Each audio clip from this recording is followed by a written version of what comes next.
à toi qui en cet instant écoute ce podcast. Je m'appelle Patricia Verneret, je suis auteure, formatrice par la voix et coach de vie.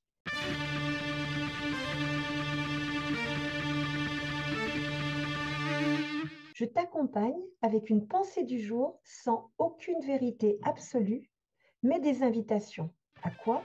À écouter la vie en toi qui veut s'exprimer et t'aider à passer à la suite de ton histoire. La cohérence. Toi qui m'écoutes, je te livre une citation que j'ai trouvée extrêmement intéressante. La franchise n'est pas de dire ce qu'on pense, mais de penser ce qu'on dit. Cette phrase est de Coluche. Elle met en avant la différence entre son intérieur et ses apparences. Je vais me permettre d'ajouter de l'huile sur le feu, et si on regardait aussi les actes? Sont-ils en adéquation avec ce que l'on clame? Et si l'on jouait la carte de la cohérence en mettant en phase ces actes avant ce qu'on dit et ce qu'on pense? Nous vivons un temps qui dénonce les incohérences des personnes publiques. Alors soyons honnêtes et faisons de même pour nous-mêmes. Cependant, parfois elles sont évidentes à détecter, d'autres fois, elles viennent se glisser dans des endroits discrets sans faire de vagues. Et pourtant, voici quelques exemples où l'on peut se poser la question, suis-je cohérent? Je hais la haine. C'est une phrase que j'ai lue quelque part. Cela ne revient-il pas à adopter le même comportement que celui que l'on veut dénoncer? Le sentiment de la vérité étant sûr d'être détenu. Une entreprise dont l'activité est le bien-être et qui ne respecte pas ou n'écoute pas ses salariés. Un manager qui demande de l'autonomie à son équipe, mais qui veut absolument que tout passe par lui. Une personne qui écrit un livre sur le respect ou l'écoute et qui malmène son assistant. Dire à un autre, tu peux tout me dire, et réagir outré à ce qui vient d'être confié. Une conférence où chacun revendique, approuve, souligne l'importance du respect dans le relationnel professionnel, l'écoute, le b.a.-ba du relationnel, et où certains n'adressent même pas un regard ou un mot genre merci aux personnes qui leur apportent le micro. La revendication d'être anti-pesticides tout en voulant acheter des pommes bien régulières sans accroc au niveau de la peau.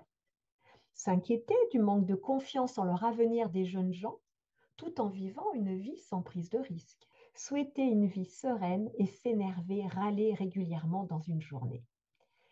Comme tu peux le constater, toi qui m'écoutes, être cohérent n'est pas chose aisée. Cela demande une extrême vigilance et une profonde mise en lumière, présence à soi, pour détecter, pour chasser tout ce qui sonne faux, tout ce qui démontre une différence entre ce qui est annoncé et les faits.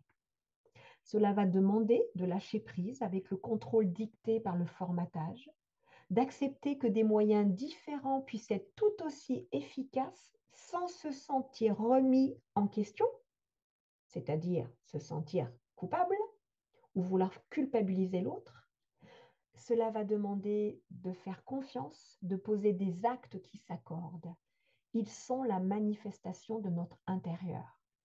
Les actes non cohérents ouvrent la porte aux messages à double sens qui n'aboutissent nulle part. On ne peut vouloir une chose et son contraire. Quel message fait-on passer lorsqu'on contribue à l'élaboration de lois que l'on ne respecte pas soi-même?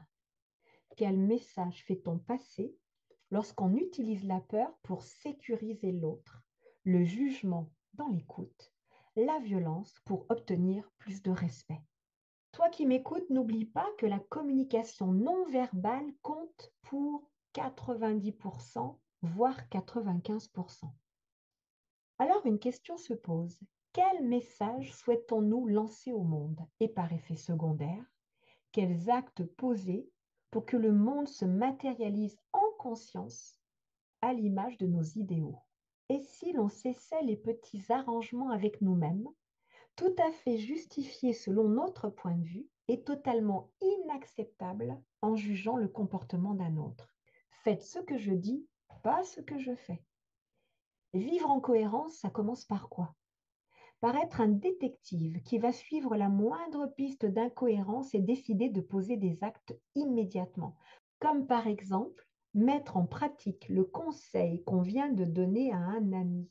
Cela commence par cesser d'attendre que l'autre soit cohérent avant de le devenir soi-même. Et surtout, par ne pas s'en vouloir de se trouver plus d'une fois incohérent dans ce cheminement, en prenant conscience que cette posture intérieure n'est pas si évidente que cela à tenir. Les pistes d'évolution ne manquent pas. Que trouve-t-on derrière? La sérénité, là où auparavant les batailles intérieures, provoquées par des directions opposées, faisaient rage. Un sentiment de justesse inestimable et la confiance qui l'accompagne inévitablement. Bref, le bien-être ou l'être qui est bien. Toi qui m'écoutes, je t'invite à méditer sur cette phrase, apporter de l'eau au moulin, de voir comment elle résonne, comment elle sonne avec cette idée d'être cohérent entre ses pensées, ses actes, ses émotions, le sens de sa vie. Quelle eau vas-tu apporter à ton moulin? Je t'invite à voir où cette phrase pourra bien te mener. Ce podcast se termine. J'espère qu'il t'aura mis en mouvement pour te rapprocher un peu plus de ton être profond. N'oublie pas, toi seul sais ce qui est juste pour toi-même. Merci pour ton écoute.